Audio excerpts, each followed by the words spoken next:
जय हिंद साथियों, स्वागत है आपका अपने चैनल तुलसी एजुकेशन महोबा में। साथियों, आशा करता हूं आप सभी लोग बेहतरीन होंगे, आपकी पढ़ाई बिंदास चल रही होगी। तो प्यारे दोस्त, आज लेकर आया हूं practice set number 12 NTPC ALP technician का। आप कोई भी एग्जाम दीजिए साथियों, जिसमें मैथ आती है उसमें प्रत्येक चैप्टर से मैं आपके सामने क्वेश्चन लेकर आया हूं। तो प्यारे दोस्तों, बिना टाइम वेस्ट किए सभी साथी प्रैक्टिस सेट नंबर 12 को करेंगे। क्वेश्चन नंबर 1 आपके सामने लिखा है दोस्त, एक बिंदास क्वेश्चन है। चलेंगे साथी, इस क्वेश्चन को करके देखते हैं हम इसका जवाब क्या होगा। चीनी के मूल्य में 12.5% की वृद्धि हो जाती है तो उसके खपत में कितने परसेंट की कमी की जाए जिससे कि अतिरिक्त भार ना पड़े। यहाँ पर समझेंगे साथी कि इसका कॉन्सेप्ट क्या होने वाला है। 12.5% का मतलब क्या होता है प्यारे दोस्त, आप सभी लोग जानते हैं कि 12.5% का जो मतलब होता है वो होता है 1/8। ठीक है, 12.5 का मतलब होता है 1/8। यदि क्या है, चीनी का मूल्य, पहले मूल्य साथी कितना था, 8 था, लेकिन वृद्धि 1 की हुई तो कितना हो चुका, अब 9 हो चुका। कितना हो चुका, 9 हो चुका। चीनी का मूल्य पहले 8 था, 1 की वृद्धि हुई तो 9 हो चुका। तो यहाँ पर साथी जी क्या था, मूल्य था।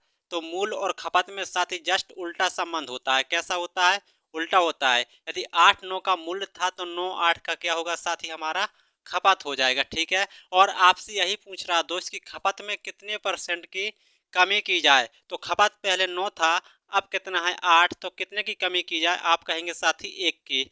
कितने पे कमी की जाए, 9 पे कितना परसेंट हो जाएगा। तो आप सभी साथी जानते हैं 100/9 का मतलब होता है प्यारे दोस्त 11 सही 1/9। ऑप्शन नंबर आपका भी राइट हो जाएगा। प्यारे दोस्त, इस तरह के जो क्वेश्चन होते हैं एग्जामिनर बार बार आपके सामने एक छोटा सा क्वेश्चन जरूर डालता है। चलेंगे अब क्वेश्चन नंबर 2 को करेंगे। देखेंगे सभी साथी क्वेश्चन नंबर 2 का सही जवाब क्या होगा। प्यारे दोस्त, बेहतरीन क्वेश्चन है, देखेंगे। समान स्थान से 30 मिनट के अंतराल पर दो गोलियां दागी जाती हैं। स्थान से दूर जा रहे रेलगाड़ी में बैठे हुए एक आदमी को दूसरी गोली दूसरी गोली की आवाज पहली वाली से 33 मिनट बाद सुनाई देती है। यदि रेलगाड़ी की गति दोस्त आपके सामने 30 किलोमीटर प्रति घंटा है तो दोस्त आपको बताना है यहाँ पर कि ध्वनि की चाल क्या होगी। एक आपके सामने एक लाजवाब क्वेश्चन है दोस्त, इसको करके देखते हैं। यहाँ पर साथियों ध्यान देना, जब भी आपके सामने इस तरह का यदि क्वेश्चन आता है, क्योंकि इस तरह का क्वेश्चन एग्जामिनर आजकल बार बार पूछ रहा है, ध्यान देना। तो इस तरह क्या लिखेंगे हम, एक तरफ लिखेंगे साथ ही रेलगाड़ी, क्या लिखेंगे, रेलगाड़ी, और एक तरफ है आपकी ध्वनि, एक तरफ क्या है, ध्वनि। ठीक है, तो यहाँ पर समझेंगे साथी, जो समान स्थान से 30 मिनट के अंतराल पर दागी जाती दो गोलियां हैं और उस आवाज सुनाई देती है 33 मिनट बाद। तो जो 33 मिनट बाद सुनाई देती है साथी, ये तो आ जाएगी आपके रेलगाड़ी का टाइम। क्या आ जाएगा, रेलगाड़ी का टाइम आ जाएगा। और इन दोनों का साथी जो अंतर है, इन दोनों का अंतर है वो आ जाएगी आपकी गोली का टाइम आ जाएगा। कितने का अंतर है, 3 का। तो यहां से यदि हम रेशियो निकालेंगे साथी, कितना आ जाएगा, 11 और 1 का आ जाएगा। आप सभी साथी जानते हैं टाइम और चाल में जस्ट उल्टा संबंध होता है। कैसा उल्टा संबंध होता है, यदि टाइम का था तो चाल का कितना आ जाएगा, 1 और 11 का अनुपात आ जाएगा। प्यारे दोस्त, आपसे फिर यहाँ पर कह रखा, यदि रेलगाड़ी की गति कितनी है दोस्त, 330 किलोमीटर पर घंटा है, तो आपको ध्वनि की चाल बतानी है। तो रेलगाड़ी की यहाँ पर जो चाल निकली साथी, कितनी निकली, 1। तो 1 बराबर आ जाएगा आपका 30 के, तो आपको 11 की वैल्यू बतानी है दोस्त। 11 की वैल्यू कितनी आ जाएगी, आप कहेंगे 330 किलोमीटर पर घंटा। तो यहाँ पर साथी जो ऑप्शन हो जाएगा, ऑप्शन नंबर भी राइट हो जाएगा। प्यारे दोस्त, इस तरह के क्वेश्चन में कभी आपसे ऐसे क्वेश्चन भी पूछता है कि एक बस स्टैंड से 2 बसें निकलती हैं और एक मोटरसाइकिल वाले को इतने मिनट के अंतराल पर वो बस मिलती है। ठीक उसी तरह का आपके सामने जो क्वेश्चन है, जो कॉन्सेप्ट यहाँ पर लगा है, यही कॉन्सेप्ट आपका उस तरह के क्वेश्चन पे भी लगेगा। अब चलेंगे सभी साथी क्वेश्चन नंबर 3 की ओर। देखेंगे सभी साथी क्वेश्चन नंबर 3 का सही जवाब क्या होगा। चलिए साथी देखते हैं। एक बैंक में 1,000 रुपए 1,000 रुपए का मूलधन 10% वार्षिक ब्याज दर से कितने समय में, आपको दोस्त यहाँ पर समय बताना है, कितने समय में 13,310 रुपए हो जाएगा जब ब्याज वार्षिक रूप से संयोजित होता है। तो साथियों यहाँ पर समझने वाली बात है कि जी आपका क्वेश्चन सीआई से है कि एसआई से है। तो मैं आपको दोस्त बताता हूँ कि जी वो सीआई से है, कंपाउंड इंटरेस्ट से। ध्यान देना, इतने का मूलधन, ध्यान देना सभी साथी, 10,000 का क्या है मूलधन, कितने समय में, आपको समय बताना है। 10% की दर से कितना हो जाता है साथी, यहाँ से आपका हो जाता है 13 इतना आ जाता है, 13,310 हो जाता है। तो प्यारे दोस्त यहाँ पर आप ऊपर ऊपर देख सकते हैं कि यहाँ पर लगभग हमारा घन बन रहा है। कैसे? यदि J0 से J0 हमारा कट जाएगा तो हमारा जो लगभग बन जाएगा, हमारा क्या बन जाएगा? घन बन रहा है। क्या बन जाए? घनमूल बन रहा है। तो इसका भी क्या हो जाएगा साथी? घनमूल बन जाएगा। क्या हो जाएगा? घनमूल। तो आप सभी साथी देखते हैं, यदि घनमूल तोड़ने के बाद हमारी जो दर निकलती है, यदि वो 10% आ जाती है तो हमारा जो टाइम रहेगा वो 3 साल का हो जाएगा। देखेंगे सभी साथी, इसका आ जाएगा घनमूल 10, इसका आ जाएगा साथी 11। तो यहाँ से जो ब्याज मिला वो 1 मिला, या कितने पे मिला? 10 पे। तो कितना परसेंट मिला? तो आप कहेंगे साथी 100%। तो यहाँ पर जो हमारी दर निकली साथी, कितनी निकली? 10%। और आपकी साथी 10% दर थी। और आपको ऐसे नहीं करना तो दर के माध्यम से भी आप कर सकते हैं। ठीक है, तो यहाँ पर जो आपका ऑप्शन होगा, यहाँ पर हमारा निकल के आ चुका साथी 3। तो ऑप्शन नंबर हमारा यहाँ पर भी राइट हो जाएगा। इस क्वेश्चन को दोस्त और तरीके से भी हम कर सकते हैं। ठीक है, तो फिर चलेंगे एक अगले क्वेश्चन की ओर। मेरे साथियों, आपके सामने एक और छोटा सा क्वेश्चन लिखा है, मध्य समानुपात ज्ञात करें, यानी कि मध्य अनुपात ज्ञात करें। प्यारे दोस्त, आपको साथियों में प्रत्येक प्रैक्टिस सेट में एक क्वेश्चन ऐसा जरूर लेकर आता हूं जिसमें आपसे कहीं ना कहीं तृतीय अनुपात या मध्य अनुपात या चतुर्थ अनुपात पूछता है। तो प्यारे साथियों, आपके सामने ठीक उसी प्रकार से एक छोटा सा क्वेश्चन है कि 1/16 और 1/25 का आपको मध्य अनुपात ज्ञात करना है। तो प्यारे दोस्त, सभी साथी यहाँ पर ध्यान देंगे कि इसका मध्य अनुपात क्या होगा। मैंने साथियों आपको बताया था, यदि आपके सामने दो संख्याएं हैं और उसके यदि मध्य अनुपात पूछता है तो आपको क्या करना है? उन्हीं दोनों का क्या कर देना है साथी? वर्गमूल कर देना है, गुणा करा के। ठीक है, तो ठीक इसी प्रकार आपके सामने दो संख्या लिखी हुई हैं, इसका आपको क्या बताना है साथी? मध्य अनुपात बताना है। तो समझेंगे यहाँ पर इसका मध्य अनुपात कैसे हो जाएगा। यहाँ पर आ जाएगा 1/16 और 1/25। इन्हीं दोनों का क्या कर दिया दोस्त? हमने वर्गमूल कर दिया है। तो इसको वर्गमूल से बाहर निकालेंगे तो 1/16 का 1/4 आ जाएगा, 1/25 का 1/5 आ जाएगा, और इसका फाइनल जो गुणा होगा साथ ही 1/20 होगा। तो ऑप्शन नंबर कौन सा? ऑप्शन नंबर आपका भी राइट हो जाएगा। बेहतरीन क्वेश्चन था साथी, भले एक छोटा क्वेश्चन था लेकिन आपको इस तरह के क्वेश्चन आना चाहिए। अब चलते हैं नेक्स्ट क्वेश्चन की ओर। चलेंगे सभी साथी, क्वेश्चन नंबर 5 को देखेंगे। आपके सामने प्रॉफिट एंड लॉस से एक बेहतर सा क्वेश्चन लिखा हुआ है। पहले दोस्त देखेंगे इस क्वेश्चन का सही जवाब क्या होगा। आपके सामने दोस्त मैं फिर से बता देता हूं एक बात, कि जो रेलवे क्वेश्चन पूछता है साथी, एक अच्छे लेवल के क्वेश्चन पूछता है, उसमें आपको सभी चैप्टर से क्वेश्चन मिलेंगे, लेकिन ऐसा कोई क्वेश्चन नहीं होगा जो आपसे ना बने। इतना मतलब कठिन नहीं होगा कि आपसे ना बने। उसमें जो क्वेश्चन आते हैं साथी, हर एक प्रकार से क्वेश्चन आते हैं, छोटे क्वेश्चन भी आते हैं, हार्ड क्वेश्चन भी आते हैं और मॉडरेट क्वेश्चन भी आते हैं। तो ठीक उसी प्रकार के मैं आपके सामने क्वेश्चन लेकर आता हूं। तो सभी साथी क्वेश्चनों को छोटा मत समझिएगा, ये आपके सामने जितने भी क्वेश्चन होंगे साथी बेहतरीन से बेहतरीन क्वेश्चन होंगे। और क्वेश्चन नंबर 5 को यहाँ पर देखते हैं। एक व्यक्ति रुपए में 4 की दर से वस्तु बेचता है तो उसे 25% का लाभ होता है। तो दोस्त आपको बताना है कि उसने किस दर से वस्तु खरीदे हुए था, उसने वस्तु को किस दर से खरीदा था, आपको ये बताना है। तो प्यारे दोस्त, इस क्वेश्चन को करने का तरीका क्या होता है मैं आपको बताता हूँ। एक व्यक्ति रुपए का मतलब साथी यहाँ पर 1 रुपए है, कि 1 रुपए में 4 की दर से वस्तु बेचता है। क्या करता है? बेचता है। तो यहाँ पर दोस्त हम कह सकते हैं कि उसने जो वस्तु थी, चार वस्तु कितने की दर से बेची? 1 रुपए की क्या कर दी? उसने बेच दी। जब 4 वस्तु 1 रुपए की बेची तो उसे 25% का क्या होता है साथी? लाभ होता है। क्या होता है? लाभ होता है। और जी हमारा जो 1 रुपए है साथी, ध्यान देना, हमारा सेलिंग प्राइस यानी कि एसपी है। ठीक है, और यहाँ पर जो 25% का फ्रैक्शन निकल के आएगा साथी, 1/4 निकल के आएगा। और यहाँ पर साथी जो 4 है, जो हमारा सीपी कॉस्ट प्राइस है, लाभ हो रहा है तो 1 का लाभ हो रहा है, तो हमारा जो 5 बन जाएगा वो हमारा एसपी बन जाएगा। क्या बन जाएगा? एसपी बन जाएगा। और 5 बराबर होगा दोस्त किसके? 5 बराबर होगा हमारा 1 के। तो 1 बराबर होगा 4, ध्यान देना, 5 बराबर होगा साथी 1 के, तो 1 बराबर होगा 1/5। तो हमें कॉस्ट प्राइस यानी कि क्रयमूल्य बताना है, तो 4 की वैल्यू कितनी आ जाएगी साथी? 4/5। कितनी आ जाएगी? 4/5। तो आप साथी यहाँ पर कह सकते हैं, उसने आपसे पूछा है कि किस दर से वस्तु उसने खरीदे हुए था। ठीक है, तो यहाँ पर कह सकते हैं हम कि 4/5, 4/5 रुपए की वस्तु उसने कितनी खरीदी थी? 4। 4/5 रुपए की जो वस्तु खरीदी थी उसने 4 खरीदी थी। तो एक रुपए की कितनी वस्तु खरीदी थी उसने? 4। और जे वाला साथी क्या होगा? जे 5 ऊपर चला जाएगा और 4 नीचे आ जाएगा। तो यहाँ से 4 से 4 जे काट दिया, तो यहाँ पर हम कह सकते हैं 1 रुपए में उसने कितनी वस्तु खरीदी थी? 5। तो आपका यहाँ पर जो ऑप्शन नंबर बी राइट हो जाएगा। प्यारे साथियों इस तरह के जो क्वेश्चन में एक फॉर्मूला होता है, उसमें ट्रिक लगती है। तो यदि आप ट्रिक लगाने बैठेंगे तो हो सकता है कहीं ना कहीं आप उस ट्रिक को भूल जाएंगे। तो प्यारे साथियों, इसको करने का जो बेसिक तरीका है, एक ट्रिक के माध्यम से ये, इसमें आपको टाइम ज़्यादा नहीं लगेगा। यदि आप इस क्वेश्चन का करने का तरीका सीख जाएंगे, फिर से समझेंगे सभी साथी। 1 रुपए में 4 की दर से उसने बेचा, तो 4 वस्तु 1 रुपए की बेच दिया तो हमारा एसपी बन जाएगा। लाभ हुआ 25% का, 25% का फ्रैक्शन तोड़ा 1/4, 4 हमारा सीपी था, 1 का लाभ हुआ, तो 4 में जुड़ के हमारा 5 एसपी आ जाएगा। जे भी एसपी था और जे भी एसपी था, दोनों एसपी बराबर हो जाएंगे।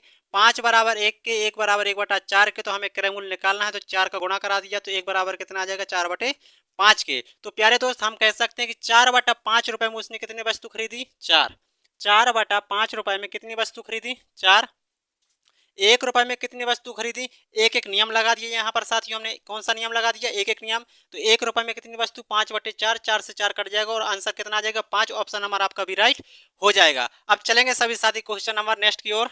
देखेंगे सभी साथी क्वेश्चन नंबर 6 आपके सामने एक डीआई से क्वेश्चन है साथियों, एक बिंदास क्वेश्चन है। सभी साथी इसको बेहतरीन तरीके से समझेंगे कि इस तरह के क्वेश्चन को किया कैसे जाता है। देखेंगे यहाँ पर दिए गए पाई चार्ट वर्ष 2005 में किसी आइसक्रीम फ्लेवर्स की लोकप्रियता को बताता है। किसको बताता है, आइसक्रीम फ्लेवर्स की लोकप्रियता को बताता है। आपका जो क्वेश्चन है साथी, यहाँ से स्टार्ट होता है और यहाँ पर खत्म होता है, ठीक है। इसका जो पाई चार्ट है, मैंने यहाँ पर बनाकर दिखाया है, क्योंकि यहाँ पर जगह कम थी साथी। मैं इस तरह के क्वेश्चन कम इसलिए कराता हूँ क्योंकि जगह कम पड़ जाती है दोस्तों, ठीक है। और इस तरह के क्वेश्चन को लिखने में और बनाने में थोड़ा टाइम लगता है, ठीक है। देखेंगे यहाँ पर 2005 में यदि अन्न वर्ग, 2005 का अन्न वर्ग देखना है साथी। 2005 का अन्न वर्ग कितना था, 15.7% था, ठीक है। इसका 10%, 2005 यहाँ पर साथी साथ साथ में हम करते जा रहे, ध्यान देना। इसका कितना, ये 15.7%, ठीक है। 7% का 10%, यहाँ पर समझेंगे साथी, यहाँ पर बनेगा कि नहीं बनेगा। यहाँ पर बना रहे साथी, हम कोशिश कर रहे हैं। यहाँ पर 15.7% का भी कितना परसेंट, 10%। ध्यान देना, 15.7% का 10% मिक्स फ्रूट फ्लेवर है, ठीक है। इसका इतना परसेंट मिक्स फ्रूट फ्लेवर है। और एक सर्वे में पाया गया कि मिक्स फ्रूट फ्लेवर पसंद करने वालों की संख्या भी 1570 है। मतलब ये वाला इसके बराबर आ जाएगा साथी। किसके बराबर आ जाएगा, इसके बराबर आ जाएगा। इसको सॉल्व करेंगे साथी। यहाँ पर देखेंगे, दशमलव हटेगा तो 1 जीरो आएगा, परसेंट हटेगा तो 1 2 जीरो और आ जाएंगे, ठीक। और 10% यहाँ से परसेंट हटेगा तो यहाँ पर जे आ जाएगा और बराबर हो जाएगा साथी आपका 1570 के, ठीक है। तो यहाँ पर साथी ध्यान देंगे, जे जीरो से जे जीरो काट दिया और इस 57 से 157 से काट दिया एक बार में। तो यह सर्वे कितने लोगों पर किया गया साथी, एक बराबर आ जाएगा आपका, ध्यान देना। 1 2 3 और 2 5, कितने जीरो आ जाएंगे, 5 जीरो आ जाएंगे साथी। तो कितने लोगों पर सर्वे किया गया था, तो आप बताएंगे दोस्त कि ऑप्शन नंबर आपका सी राइट हो जाएगा, यानी कि 1 लाख लोगों पर यह सर्वे किया गया था। प्यारे दोस्त, जो डीआई के क्वेश्चन होते हैं आपके एग्जाम में ज़्यादा टफ नहीं पूछा जाएगा, एक हल्का सा छुटकू सा क्वेश्चन पूछा जाएगा, आप आसानी से कर पाएंगे, ठीक है। मैं धीरे धीरे इस तरह के क्वेश्चन आपको कराता चलूंगा, ठीक है। अब चलते हैं नेक्स्ट क्वेश्चन की ओर। चलेंगे सभी साथी, क्वेश्चन नंबर 7 को देखेंगे। आपके सामने एक बेहतर क्वेश्चन है, छोटा सा क्वेश्चन है, भले ही आपके सामने छोटा है लेकिन सिंप्लीफिकेशन का एक बिंदास क्वेश्चन है, ठीक है। चलेंगे यहाँ पर देखते हैं। 3 5 15, 15 एक आ जाएगा आपका 16, 16 बटे आ जाएगा 3 भागे 9 एकम 9, 2 आ जाएगा साथी आपका 11, 11 बटे 9 गुणा 1/4। देखेंगे सभी साथी, यहाँ पर लिखा है 10 + 3, ठीक है। 5 एकम 5, एक गया 4, 4/5, 4/5, 5 ऊपर जाएगा, 3 में गुणा होगा तो साथ ही हो जाएगा आपका 15। कितना हो जाएगा, 15/4 आपका हो जाएगा। यहाँ पर डायरेक्ट किया हमने। यहाँ पर आगे देखते हैं, 16/3 भाग को गुणा में चेंज करेंगे, संख्या बदल जाएगी, 1/4 आ जाएगा। और यहाँ पर देखेंगे 4 का गुणा 10 में करेंगे 40, 40 और 15 हो जाएगा साथ ही आपका 55, 55/4 आ जाएगा, ठीक है। और देखते हैं यहाँ पर 4 चौक 16 और 16 से 16 कट जाएगा, 11 पचे हो जाएगा साथी आपका 55 और 3 एकम 3, 3 तरह का हो जाएगा 9 और 5 ती हो जाएगा साथी 15। कितना आ जाएगा, 15। तो ऑप्शन नंबर आपका ये राइट हो जाएगा। अच्छा क्वेश्चन कहेंगे दोस्त इसको। और चलते हैं अब अगले क्वेश्चन की ओर।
देखेंगे सभी साथी क्वेश्चन नंबर 8।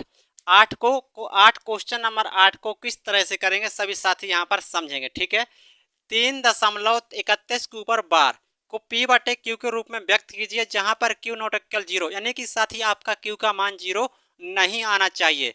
देखेंगे साथी इस तरह के क्वेश्चन को करते कैसे हैं। ठीक है, देखेंगे यहाँ पर ध्यान देना, जब भी आपके सामने लिखा हो 3.31 ऐसा लिखा है तो प्यारे दोस्त आपको क्या करना होता है कि यहाँ पर पूरी संख्या में से जितने के ऊपर बार नहीं है उतने माइनस कर देना है। क्या कर देना है? उतने माइनस कर देना है। और जितने के ऊपर बार लगा है दोस्त तो उतने नीचे नो लिख देना है। ठीक है, अब ध्यान देना साथी, आप कह रहे होंगे कि साथी जितने के ऊपर बार नहीं उतने जीरो भी तो लिखो। तो ध्यान देना साथी, दशमलव यदि इस तरफ है तो उसमें हम जीरो नहीं लिखते, यदि दशमलव को इस तरफ होता तो हम जरूर जीरो लिखते। ठीक है, ध्यान देना। तो इसमें से अब साथी हम घटा देंगे, 331 में से 3 चला जाएगा, बचेगा साथी आपका 328। 328/99, तो यहाँ पर साथी जो ऑप्शन नंबर आपका ए राइट हो जाएगा। ठीक है, आपको ध्यान देना साथी, एक ऐसा भी होता है जैसे 3 दशमलव यहाँ पर ऐसा लिखा होता तो यहाँ पर हम कह सकते थे कि पूरे में से जितने पर बार नहीं है तो उतना तो हम घटाते। ठीक है, फिर जितने पर बार है उतने नीचे नो लिखते और जितने पे बार नहीं है उतने जीरो। तो यहाँ पर एक को काउंट करते, नीचे एक जीरो लिखते साथी हम। 3 को दशमलव को इस तरह है तो इसको हम काउंट जीरो में नहीं करते हैं, ध्यान देना सभी साथी। ठीक है, अब चलते हैं नेक्स्ट क्वेश्चन की ओर। सभी साथी जल्दी से क्वेश्चन नंबर 9 को देखेंगे। प्यारे दोस्त आपके सामने एक बेहतर क्वेश्चन लिखा है। दो संख्याएं 9:11 के अनुपात में है।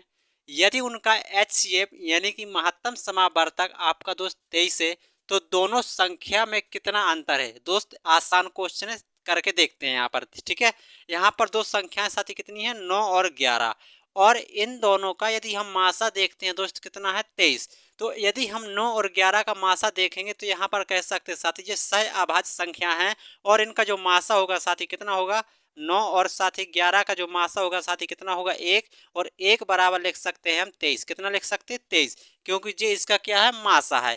इन्हीं दोनों संख्याओं का मासा 1 आएगा, मासा मासा के बराबर होगा। और दोस्तों आपसे पूछा कि संख्या में कितना अंतर है, तो यहाँ पर अंतर कितने का है दोस्त, 2 का।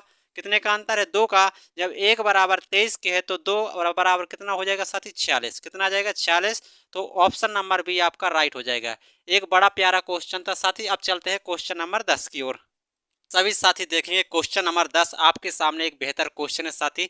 3D से क्वेश्चन है आपका। मेंसुरेशन, एक बेलनाकार खंबे का जो साथी वक्र पृष्ठीय क्षेत्रफल साथी आपका 66 वर्ग मीटर है और इसका जो आयतन है दोस्त आपका 231 घन मीटर है। तो दोस्तों आपको बताना है कि इस बेलन की त्रिज्या क्या होगी। प्यारे साथी समझेंगे, यहाँ पर आपका ये रहा बेलन, क्या रहा, ये रहा आपका बेलन। ठीक है, ये रहा आपका बेलन।